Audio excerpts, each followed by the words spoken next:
Hey everybody, welcome to the Morning Devo with Bo. Today, July 14th, 2022. Wow. Already mid-July, already halfway through the year. Man, we are moving by and we're in the book of Joshua, finishing up this book, kind of going over the last chapters of the book.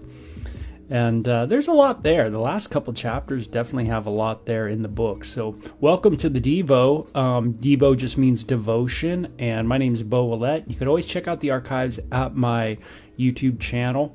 And that's there for you so you can grow and grow more, right? And just help you understand the Bible a little bit, maybe more than you do. So it's always fun to go through the Bible kind of chapter by chapter and just get an idea of the narratives, especially in the Old Testament. But we already tackled the whole New Testament practically, so you could check that out as well.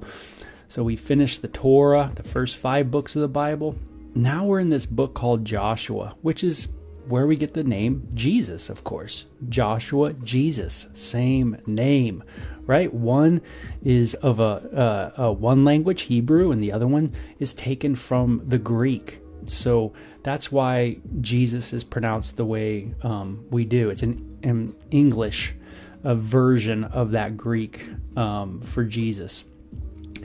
So in Joshua, and by the way, I just want to welcome everybody to the Devo. Thank you so much for joining. It's always awesome having you there. Hope you liked some of the jazzy beats that we had going. That was fun. So let's get into chapter 20. Chapter 20 is titled The City of Refuge.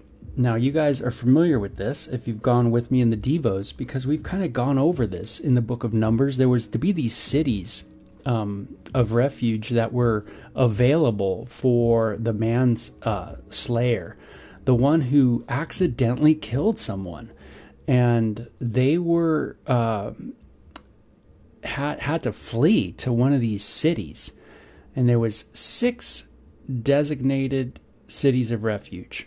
There was 3 on one side of the Jordan River, and there was 3 on the other side of the Jordan River. So the Jordan River kind of acted as like a little bit of a separation, like a railroad track. Remember that? What side of the railroad track you live on kind of idea. Well, these cities of refuge were designated so that people that did accidentally kill someone, like, hey, your ox fell on someone or something happened.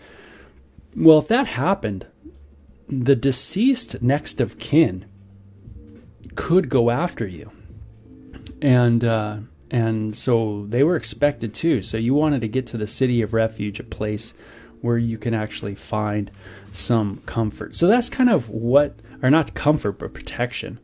And so here, that's what's designated in this time. So this allotment of the land is going out to Israel. And now we're going to get to these cities of refuge, where they're going to be. So I think there's some cool things here. It says, Then the Lord said to Joshua, Tell the Israelites to designate the cities of refuge as I instructed you through Moses, so that anyone who kills a person accidentally and unintentionally may flee there and find protection from the avenger of blood. You know, where do I go for my protection? Where do I go for what's my refuge and my fortress? Those type of things. Well, it's our Jesus, right? So when he flees to one of these cities, he is to stand in the entrance of the city gate and state his case before the elders of the city. Then they are to admit him into their city and give him a place to live with them. If the avenger of blood pursues him, they must not surrender the one accused, because he killed his neighbor unintentionally and without malice or forethought. You didn't mean to do it, and it's an accident. You know, when these accidents take place, it's good to know that you have safety, that you have a place to go, right? And that's what is going on in the society. Now, I love this in a sense, just the idea of the way the society has to work together in Israel. And I find this really cool that there's these places that are and there's these leaders that are in these cities that are there to really discern, you know, what's going on, what's happened, what they're being told.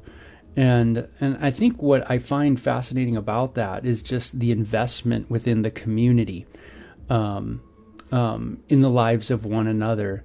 And it's not an overbearing investment, but it's an investment nonetheless. And I find that pretty cool, I think when you're a kid, you kind of get this idea that, that, oh man, it doesn't matter what I do.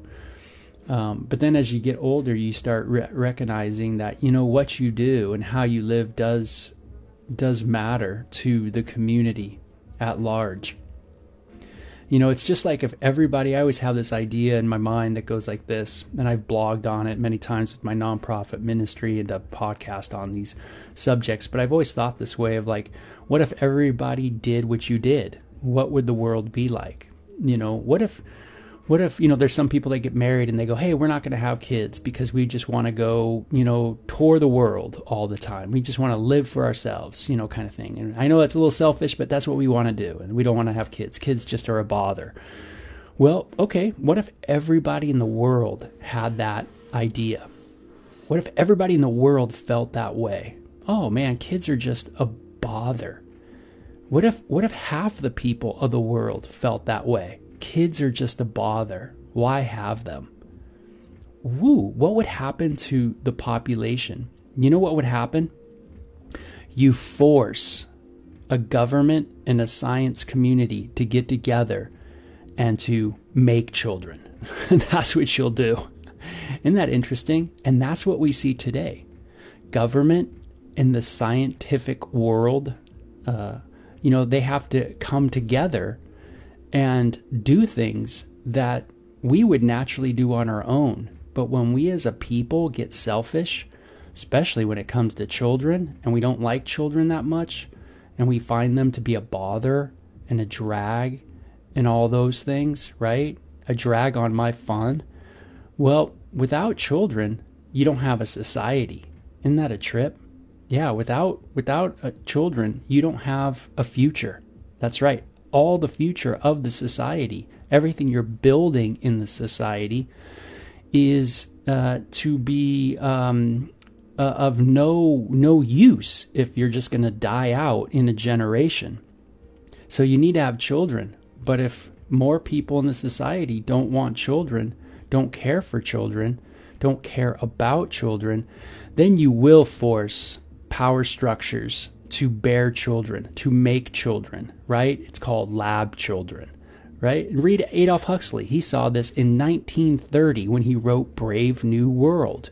That's right, that the government would be in collusion with the scientific community to literally make a population.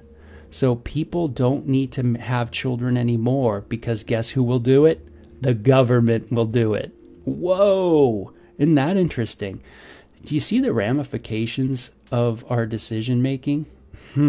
Pretty intense, right? Yeah, so when someone kills someone, it's up to, there's other people in the community that are to, in a sense, shoulder the load. They're to help out. They're to discern, right? It's not just that individual's issue. It becomes a communal issue in many ways.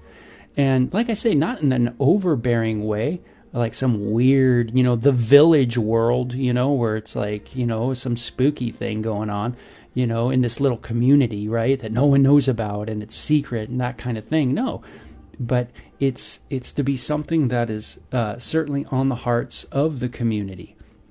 And I find that good. And that's what's going on here. Now, it talks about kind of if verse 5, if the avenger of blood pursues him, he must not surrender the one accused because he killed his neighbor, right? Verse 6 says he is to stay in the city until he has stood trial before the assembly and until the death of the high priest who is serving at that time.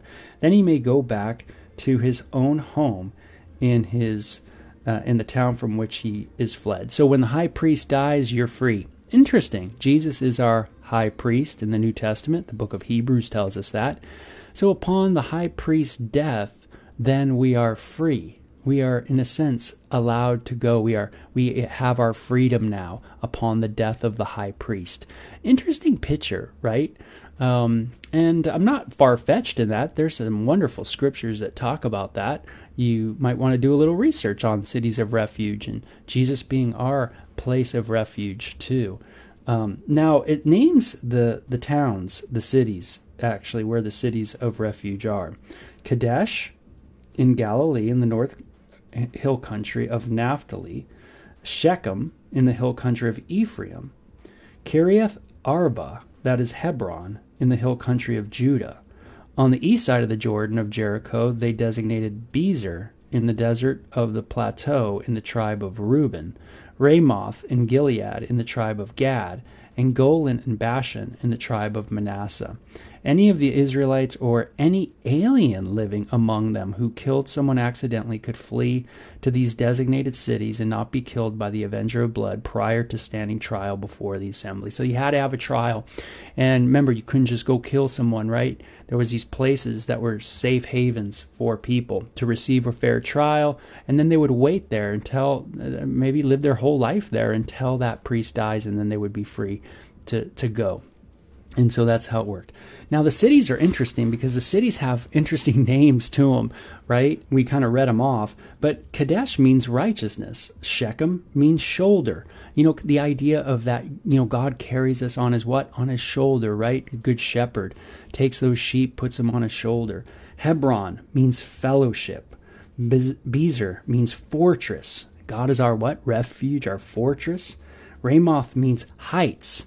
Heights. He carries us into what? The heights, right? Golan means exile, or it could be like the idea of stranger, the stranger to this world, an exile to this world, that kind of idea. So it's interesting that even the names of the cities of refuge have kind of a tone, a Jesus tone to them, right? Jesus is our righteousness. He is the one who carries us. He is, the one who brings us into fellowship. He is our fortress. He's the one who raises us up. We are of him. We are not of this world, so to speak. And these all carry the idea of these names. They're all in the names of the cities of refuge. So when you're going to the cities of refuge, you are going to Jesus. You're going. That's who Jesus is, man. He's your city of refuge, my city of refuge. And he's the place we need to run to. If we're not running to Jesus, then who do we run to, right? That's a good question. So. You guys are commenting away. Paula says, can you imagine how much our world would change if every single person, if every single person did one random act of kindness each day? Absolutely, right? Marcia said, scary thought, Bo. Yeah, totally. But it's very true, right? People can have lab kids nowadays, right? That's very true. So without kids, there is no future. I love all the new babies at our church and the ones that are yet to be born. Amen. That's right. Tina says, me too. We were once children.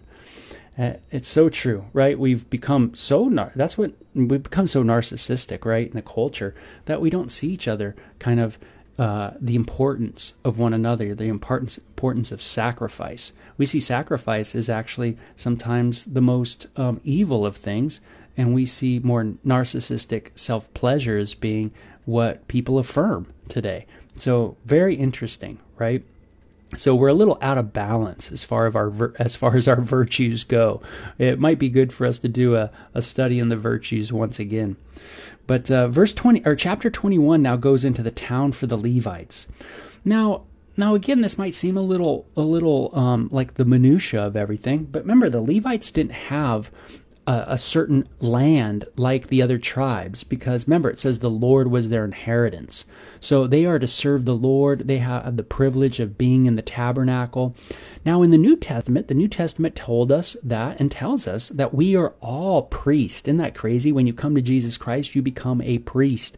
That's right. We are a royal priesthood unto the Lord, which is amazing, meaning we are servants of God, just as the priest were to serve and intercede before God in the people, to bring the people close to God and bring God's word close to the people, and God's message. This was the whole idea of the sacrifice. Remember, sacrifice means what? To draw near, to bring near, right? That's right, to bring people near to God. That's the whole idea. To bring people, to make them separated for God, right? Holy, that idea. Something that is brought near to God. And so here we see that they are to be given certain places throughout the land where the Levites hang out.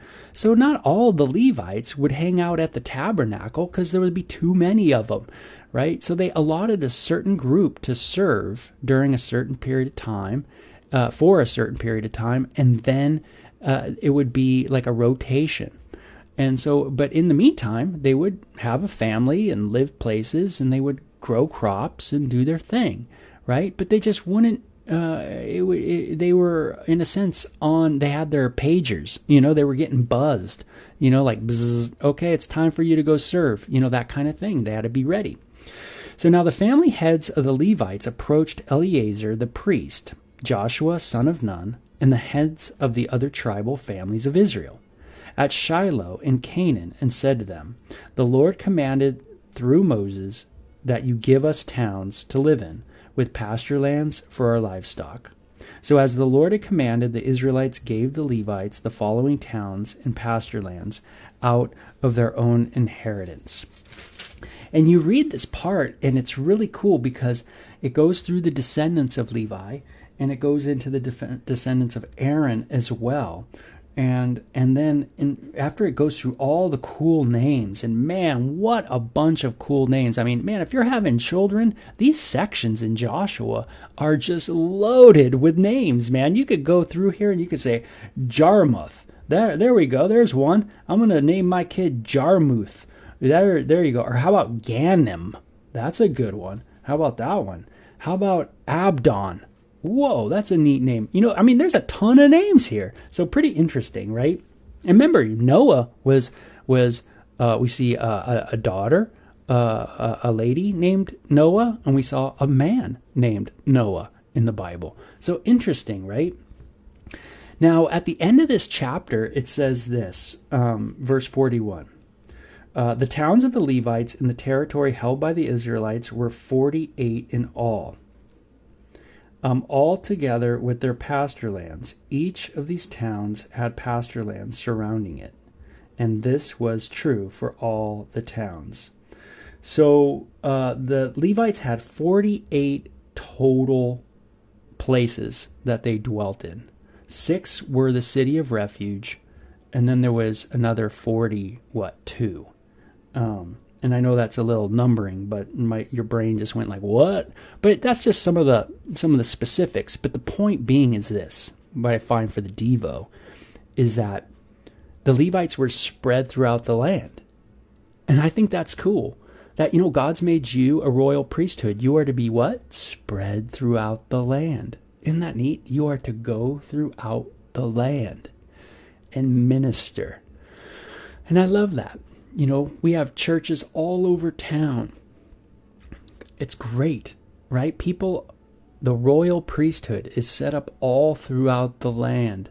When you think of little churches, when you think of big churches, whatever church, whatever size, when you drive by it, maybe think like, oh man, there's one of those Levitical places, one of those royal priesthoods, where, Jesus's priest, his servants are, serving in that area.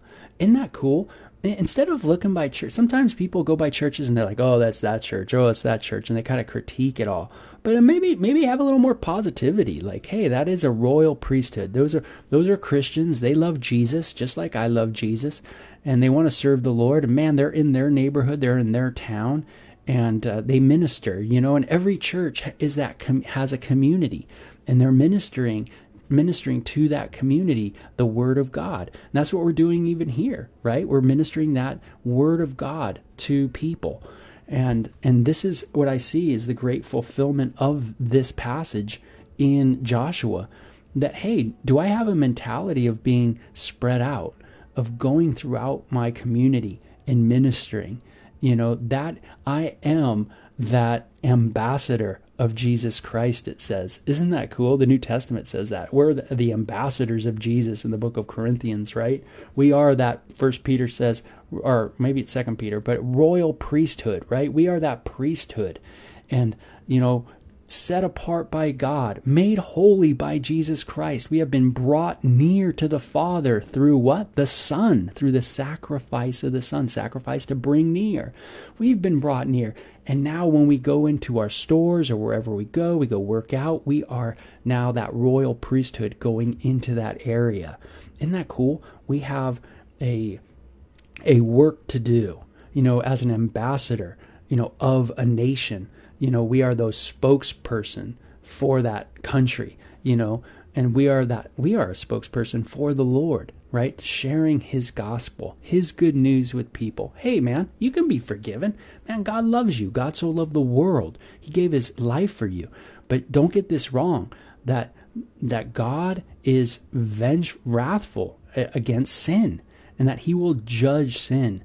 And if you want to remain in your sins before God, you can. But, you could expect judgment, in the end for eternity. But you know what? He has made a way through the sacrifice of his Son, the atonement, the blood that was shed for you. He bore your punishment on a tree, on a cross for you, so that you can be brought near to the Father. You can be made holy through the holiness of Jesus. He gives you his holiness, and he gets your sin.